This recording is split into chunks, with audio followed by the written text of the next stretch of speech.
if you think that was a big failure, just wait. You've seen nothing yet. Jemima, do you know what our biggest threat is now? Complacency.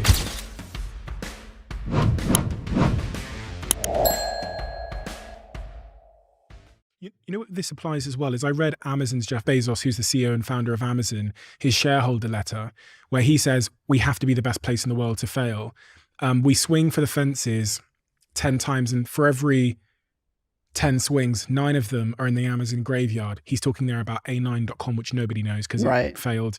The Fire Phone, which nobody knows. Yep. But the 1 in 10 pay for the entirety of the graveyard. The 1 in 10 is going to be AWS, which will make 70 billion this year. Right. He talked about that when the Fire Phone from Amazon, which if you don't know, Amazon built a cell phone. It's called the Fire Phone, and it was a joke. It was a disaster. It was a massive flop.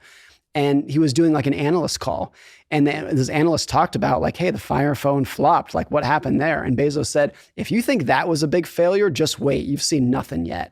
And like, that's why Amazon's successful. They're willing to try 1,000 things with the idea that they know 990 of them are going to fail, but the 10 that work are going to be massive. And if you can fail well and have the mentality to fail and the financial backing to be able to fail, like make sure your bets are not that big and you can just keep taking little risks all the time, the optionality that you get from that, like the odds that 1 or 2 of those are going to explode are huge. It's massive.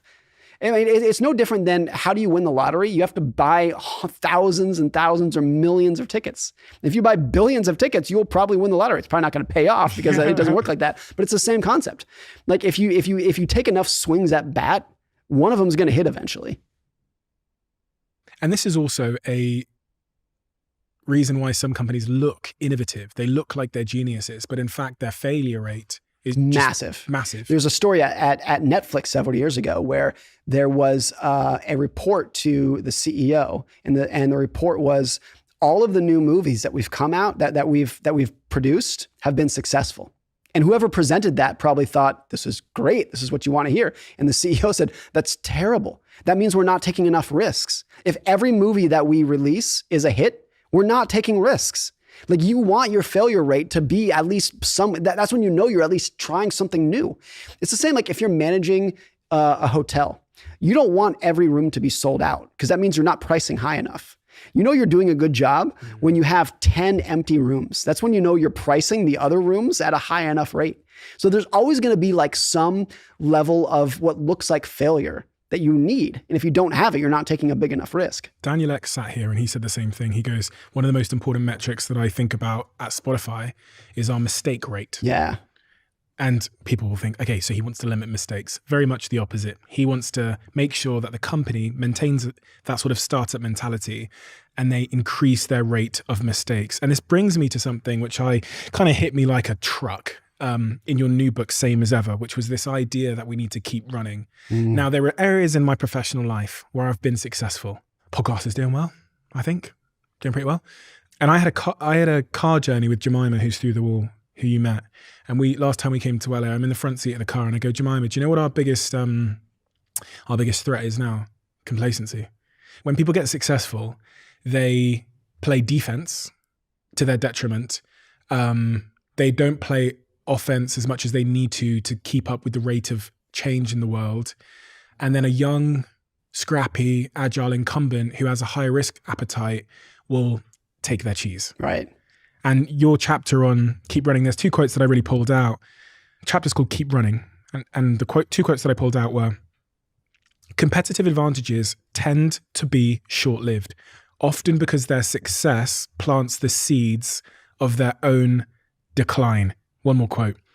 It's easy to overlook how many forces pull you away from your competitive advantage once you have one, specifically because you have one. Success has its own gravity.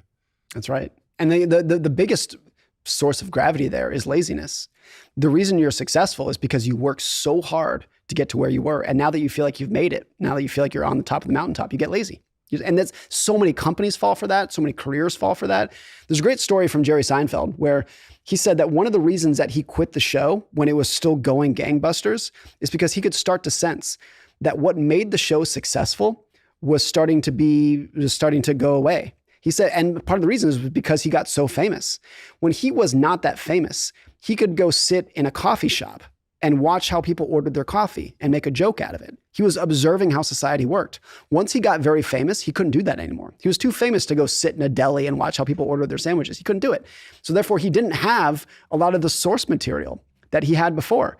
And so he was like, look, what made me so funny and the show so successful, I can't do anymore. So like, red alert, let's pull the plug before it gets really bad here. So that's like a very specific example, but what he realized that what made him successful was gone. And a lot of CEOs will have this problem too, where what made them successful was that they were a scrappy startup founder and they were very good at building a product. But now that the company is big and successful, they also need to be an HR manager. They need to be a finance specialist. They need to be a marketer. They need to be all these other things. And therefore their time is pulled away from what they're actually good at, which was building a product. My friend, a good example of this, if I could say, it was Travis Kalanick of Uber, the founder of Uber. Probably nobody in the world was better at scaling a company like Uber than he was. And there were a few people who were worse at managing a big company than he was. So it's like what made Uber successful is what pulled him away from being a successful manager at that. He was very good at one thing. He was the best in the world at that one thing.